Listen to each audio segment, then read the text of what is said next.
నగరంలో ఉన్నటువంటి మిగతా సంగారెడ్డి జిల్లా పటాన్చెరు మండలంలోని రుద్రారం గ్రామంలో హనుమాన్ దేవాలయంలో విగ్రహం ధ్వంసం ఘటనపై మెదక్ ఎంపీ రఘునందన్ రావు ఎమ్మెల్సీ అంజిరెడ్డి తీవ్ర ఆగ్రహాన్ని వ్యక్తం చేశారు.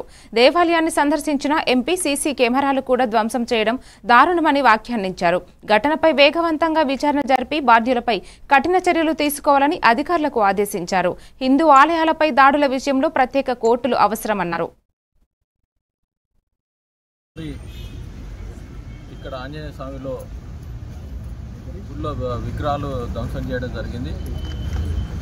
దాన్ని పోలీసు వాళ్ళకు కఠినంగా చర్య తీసుకొని ఏదో విద్రోహ శక్తి వచ్చి వారి మీద చర్యలు తీసుకొని కఠినమైనటువంటి చర్యలు తీసుకొని మరొకసారి ఇటువంటి దుర్ఘటనలు ఎక్కడ కూడా జరిగినా ఇటువంటి సంఘటనలు ఎక్కడ జరిగినా కూడా సహించలేరని చెప్పి భారతీయ జనతా పార్టీ సంగారెడ్డి జిల్లా తరఫు నుంచి మేము పోలీస్ డిపార్ట్మెంట్ వాళ్ళకు కూడా మరి వారిని కోరుతున్నాం. తప్పకుండా దీని మీద చర్యలు తీసుకోవాలి.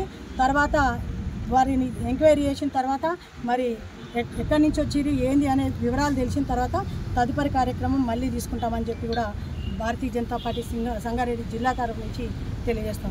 అక్కడ ఇట్లాంటి దుర్మార్గకరమైనటువంటి సంఘటనల్ని రాష్ట్ర ప్రభుత్వమే ఎంకరేజ్ చేసినట్టు కనబడతా ఉంది. రాష్ట్రంలో కాంగ్రెస్ పార్టీ అధికారంలోకి వచ్చిన తర్వాత సికింద్రాబాద్లో ఇతర రాష్ట్రాలకు సంబంధించినటువంటి ముస్లిం వ్యక్తులను తీసుకొని వచ్చి జిహాదీ ట్రైనింగ్లు ఇస్తున్నటువంటి సందర్భంగా సికింద్రాబాద్ ముత్యాలమ్మ టెంపుల్ సంఘటన జరిగింది.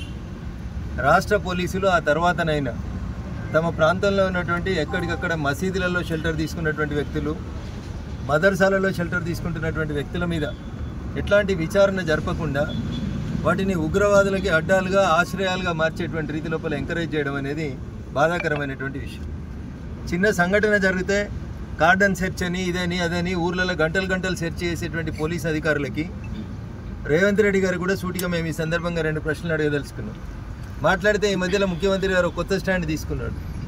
గోమాతల్ని రక్షించేందుకు మేము గోశాలల్ని కట్టిస్తామని ముచ్చట చెప్తా ఉన్నాడు. గోశాలలు కట్టించడం ఎంత ఇంపార్టెంటో హిందూ దేవాలయాల్ని రక్షించడం కూడా అంతే ఇంపార్టెంట్. ముఖ్యమంత్రి గారు మీరు వచ్చిన తర్వాత మొదలైన సికింద్రాబాద్ ముత్యాలమ్మ టెంపుల్ దగ్గర నుంచి మొదలుకుంటే ఈ రాష్ట్రంలో చాలా సందర్భాల లోపల కేవలం హిందూ దేవాలయాలని టార్గెట్ చేసుకుంటూ విధ్వంసం చేస్తూ ఉన్నారు. ఈ విధ్వంసం చేసే వాళ్ళంతా కూడా ప్రత్యేకంగా మదర్సాలలో మసీదులలో శిక్షణ పొంది వచ్చి కావాలని నటిస్తూ తమకేం తెలియదన్నట్టు అమాయకులైనట్టు మతిస్థిమితం లేని రీతి లోపల నటిస్తూ చేస్తూ సీసీటీవీల ఫుటేజ్లను కూడా విధ్వంసం చేయాలనేటువంటి ఆలోచన ఉందంటే వాడు మతిస్థిమితం లేనటువంటి వ్యక్తి ఎట్లయితాడో ఒకసారి రాష్ట్ర ప్రభుత్వం ఆలోచించాలి. రుద్రారం గ్రామంలో గత రాత్రి ఇక్కడ ఆంజనేయ స్వామిలో గుళ్ళో విగ్రహాలు